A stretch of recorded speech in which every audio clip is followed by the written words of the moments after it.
Vamos a hablar de las preocupaciones. Lastimosamente, el pan nuestro de cada día, pero cuando esas preocupaciones se vuelven desmedidas, ansiedad, angustia y problemas que empieza usted a percibir en su vida en general y en su cuerpo, e incluso se extiende a su familia, hay que ponerle un alto y entender que estamos haciendo mal. Hoy tenemos al psicólogo, él es Carlos Grüttner Ramírez, que nos acompaña y nos habla de estos cuadros que a veces se salen de control. Muy buenos días. Hola, buenos días. Primero, Don Carlos, agradecer la invitación. Un placer tenerlo acá en nuestra casa. Gracias por acompañarnos. Vamos a hablar de esos síntomas que alertan que la preocupación que sentimos ya nos está complicando la vida o nos está pasando la factura. ¿Cuáles serían? A ver, mira, primero tenemos que entender que la ansiedad y el estrés son parte de la vida misma. La ansiedad y el estrés es parte de nuestro sistema adaptativo para poder relacionarnos con el mundo. Si nosotros no sufriéramos estrés, muy probablemente no habríamos podido evolucionar como especie. El problema es que una acumulación permanente de estrés, como está ocurriendo hoy en día, puede empezar a generar ya estos síntomas que empiezan a perturbar nuestro día a día. Síntomas como, por ejemplo, el aumento de la frecuencia cardíaca, sudoración, dolor de estómago, dolores de cabeza, mucho dolor muscular, entumecimiento de los dedos. Muchas veces la gente empieza a pensar cuando tiene una acumulación excesiva de estrés y sumado a estos síntomas la pueden confundir incluso hasta con un ataque cardíaco y en los centros de salud llegan estas personas creyendo que tienen un ataque y ahí les dicen que es estrés y ellos no pueden entender cómo manejar esta ansiedad, no pueden entender cómo manejar estos síntomas que ya los están afectando en su día a día. A ese nivel. Ahora, por ejemplo, nuestro entorno. Lastimosamente pasan situaciones como cierres de empresas, personas se quedan sin trabajo y aunque yo en este momento tenga trabajo, me afecta y empiezo a preocuparme de más. Exacto. ¿Cómo lo manejo? Exactamente. Lo que pasa es que todos los seres humanos tratamos de vivir en calma, tratamos de vivir en nuestra normalidad, en nuestro estado de comodidad. Y cuando empezamos a notar que hay cambios ambientales, que están pasando cosas, por ejemplo, a nivel país, cosas a nivel económica, nos empiezan a afectar, aunque no nos afecten directamente, porque tenemos una fantasía de que en algún momento eso nos puede suceder. Y este miedo al cambio es lo que nos produce esta angustia. Este miedo a perderlo todo, a perder este estatus que estamos viviendo. Y eso es muy complejo porque si no aprendemos a reconocer que los cambios son parte de nuestra vida, sobre todo en cómo está evolucionando la sociedad hoy en día, es muy difícil poder mantenerse, por ejemplo, mucho tiempo en una organización. Hay estudios que dicen incluso que las nuevas generaciones no van a tener estos trabajos que se tenía antes, donde una persona ingresaba a una empresa y se mantenía muchos años en la empresa. Los estudios dicen que hoy en día la generación millennials pueden incluso tener entre 11 y 15 trabajos distintos a lo largo de su vida. Por lo tanto, debemos entender que si no nos adaptamos al cambio, nos vamos a enfermar. Me encanta eso. ¿Cómo nos adaptamos al cambio para no enfermarnos y sobrevivir en este proceso? Efectivamente. ¿Qué hacemos? Bueno. Primero que nada hay que entender que la vida siempre tiene movimiento. Siempre, todos los días, es una experiencia nueva de vida.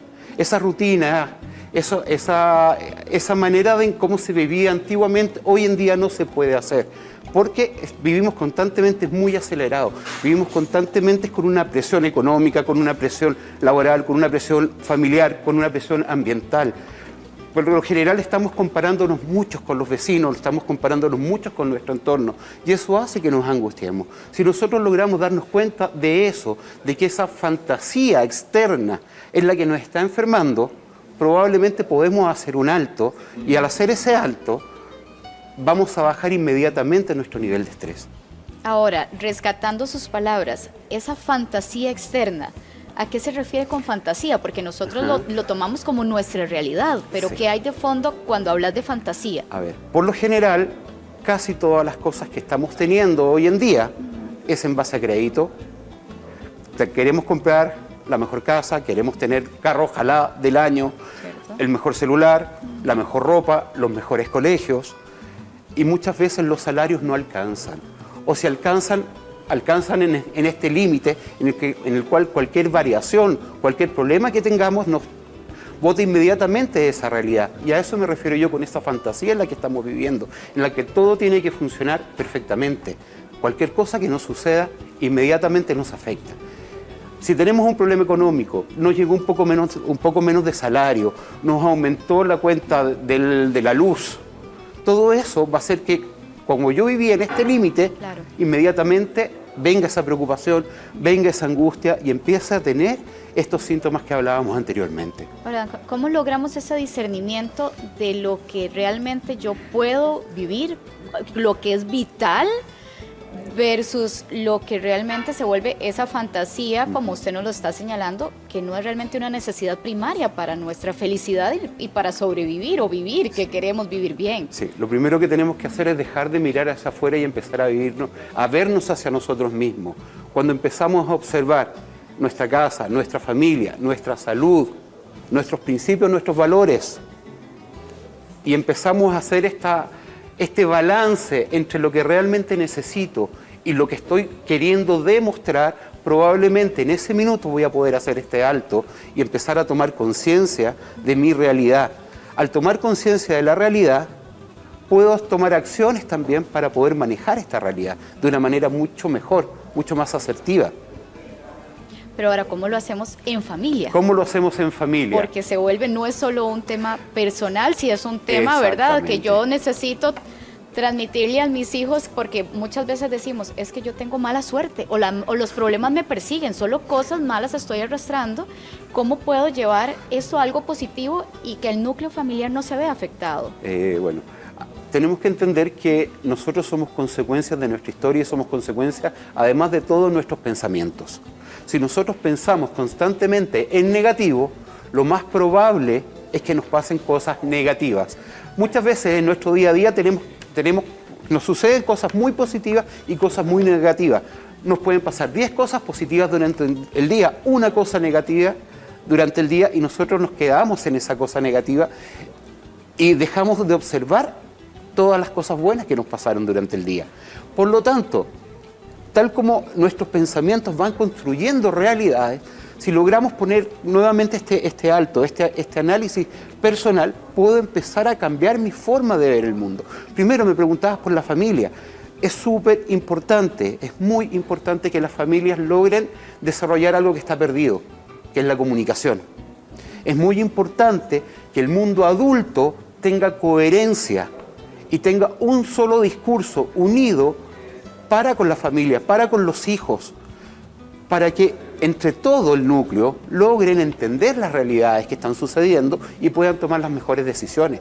No se trata de tener el mejor celular, se trata de qué es lo que pueden lograr como familia, comunicándose, desarrollar para poder manejar de una manera adecuada este estrés, porque como les decía, el estrés no es malo, el estrés a nosotros nos ha ayudado a evolucionar. El problema es cuando acumulamos estrés, porque tendemos a llevarlo hacia adentro y no lo externalizamos. Y cuando lo externalizamos es cuando ya esta olla a presión reventó. ¿Cómo externamos ese estrés sin que tenga estas consecuencias negativas de las que estamos hablando? Porque siendo natural deberíamos aprender a manejarlo. Exactamente, exactamente. Bueno, primero que nada, es muy importante la comunicación, el hablar de los problemas, el compartirlo en familia las dificultades que se están teniendo. Tratar de tener un pensamiento positivo. ¿A qué me refiero? A que, ok, me pasó una cosa negativa, pero yo sé que durante el día me van pasando muchas otras situaciones que me ayudan a solventar esto. La comunicación, el que las familias logren amarse y expresarse ese amor, expresarse ese cariño. Muy pocas familias se dicen en la mañana un te amo, muy pocas familias en la mañana se dan un abrazo, por ejemplo, al despedirse o al llegar. Simplemente, hola papá, chao, me voy. Y si ustedes lograsen como familia reunirse, van a disminuir muchísimo este estrés y esta ansiedad que produce el sentir que estoy luchando solo contra el mundo. Don Carlos, toca mucho el tema de la comunicación. Sí. Y hablábamos el tema de la familia y de mantener un solo discurso, un discurso que sea consecuente y que sea el mismo para todos. Exacto. Pero ¿cómo lo coordinamos, por ejemplo, papá y mamá, de cara a los hijos, enfrentando un problema para que ese discurso sea el mismo y todos, ¿verdad?, tengamos esa armonía y una buena comunicación, una comunicación asertiva? Exacto. A ver, primero que nada, las familias no deben haber secretos. Muchas veces, sobre todo las familias donde hay un proveedor principal, ese proveedor tiende a llevarse todo el problema, todo el conflicto solo. La familia es una unidad. Si yo logro transmitir mi conflicto, hablar de mi conflicto, pasa a ser no un gran conflicto, pasa a ser, como se dice, medio conflicto. ¿Por qué? Porque estoy compartiéndolo. Y entre el núcleo me pueden ayudar a mí a poder enfrentar esta condición. El núcleo me puede ayudar y me puede decir, ¿sabes qué, papá?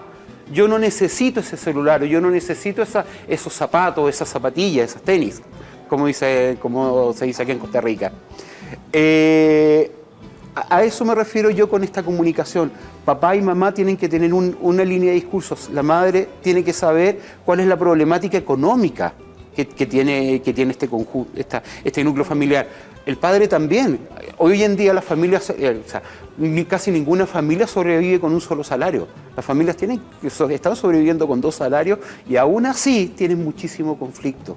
Por lo tanto, es muy importante que cualquier problema que haya se vaya conversando siempre y se vaya transmitiendo esa información a los hijos, porque los hijos se dan cuenta de que hay un conflicto, pero si no los involucran, ellos siguen viviendo como si nada, manejando su propia angustia y creciendo en esa angustia también. Y en la incertidumbre. Y en esa incertidumbre. Vamos a retomar un poco lo de la percepción de salimos a la calle y, por ejemplo, estamos caminando en hora pico, usted ve, la gente nos golpea, ni siquiera se voltean a decirle disculpe, en carretera es lo mismo, son pitos, nadie da espacio. ¿Cómo logramos manejar esta frustración social, podríamos decirlo, para que no nos afecte a nivel personal? Porque llegamos a la casa y llegamos enfermos de la situación que estamos viviendo. Y lamentablemente llegamos con esa frustración, con esa agresión que recibimos en la calle. Exactamente. Y tendemos a sentirnos frustrados y a reaccionar o a sobrereaccionar frente a cualquier problema. Se llega a la casa y están los niños gritando, está la casa desordenada y uno llega y devuelve. Explota. Devuelve hacia lo que te genera la contención, que es tu familia, esa agresión que se viene recibiendo desde afuera. Hay que aprender de que, sí, efectivamente, el mundo hoy en día está funcionando así. Y el mundo hoy en día está funcionando desde un egoísmo personal, en el cual solo a mí me preocupa lo que a mí me está pasando. Si yo logro empezar a observar que eso que me está pasando a mí también le está pasando al resto, puedo lograr empatizar además con el dolor del resto. Y de esa manera, si yo veo esta agresión, no formo parte de esta agresión, logro detenerme antes de explotar. Porque efectivamente uno ve en las calles los pitazos, la cantidad de accidentes que hay, los golpes, los gritos. O sea, hemos visto... Pleitos de la nada. Exactamente, sí. De la nada hemos visto como porque no parten rápido en una luz verde, empieza inmediatamente a pitar, se han bajado, han habido disparos. Y eso es por ese nivel de frustración que hay. Si yo logro salirme de eso y observar eso, me doy cuenta que yo necesito aprender a mantener el control de mi vida. Ahora, ¿qué pasa cuando esta preocupación, este cuadro de ansiedad empieza a afectarme? No puedo dormir, se me quita el apetito, ya está afectándome físicamente. Sí, exactamente, eso sucede cuando ya hay una acumulación de estrés aguda y puede ser tan aguda que empiezo a generar crisis de pánico. Y la crisis de pánico es la peor enfermedad social que puedo tener. Hoy en día los trastornos psiquiátricos, y específicamente estos trastornos por estrés, son los que mayores incapacidades laborales están generando en el mundo entero. Si yo he llegado a eso, debo pedir primero que nada ayuda, porque es muy difícil manejar solo este tipo de situaciones, porque por algo ya llegué a estos niveles. ¿Y qué tipo de ayuda necesito? A ver, primero que nada, hay que descartar cualquier cosa que sea orgánica, hay que descartar lo médico, o sea, debo ir al médico. Si es que no es médico y es emocional, bueno, ahí está la alternativa de buscar ayuda en lo que es la salud mental. La psiquiatría y la psicología está preparada para ayudar a las personas a manejar este tipo de conflictos. Dentro de esto, el aprender a respirar. Uno dice, pero si yo sé respirar, yo respiro desde que nací. Les puedo asegurar que muy poca gente sabe respirar adecuadamente. Si nosotros respirásemos adecuadamente, podríamos manejar nuestro nivel de estrés. Hacer ejercicios de respiración. hacer respiración consciente, porque nuestra respiración es automática. Si nosotros logramos entender cómo se respira, esa respiración profunda, inmediatamente se nos destraba el cuello, los hombros. El gorila que llevamos. Exactamente, el gorila que llevamos. Sí. De esa manera ya avanzamos un 50% solamente con la respiración. Practicar deporte, eso es muy importante. Intentar tener una dieta saludable. Yo sé que es difícil tener una dieta saludable. Muchas veces una dieta saludable es cara. Es más fácil comer arroz y frijoles todos los días, ¿cierto? Pero intentar tener una dieta equilibrada, hacer deporte, beber agua, tratar de no esperar a que llegue el fin de semana para irme a emborrachar, porque es la única manera que tengo de liberar el estrés. O sea, hay muchas otras maneras sanas para poder manejar esta crisis ambiental en la que estamos. Ahora, ¿cómo nos reconocemos que estamos a punto de colapsar, de caer en esa crisis? ¿Qué empezamos a percibir de nosotros que está mal?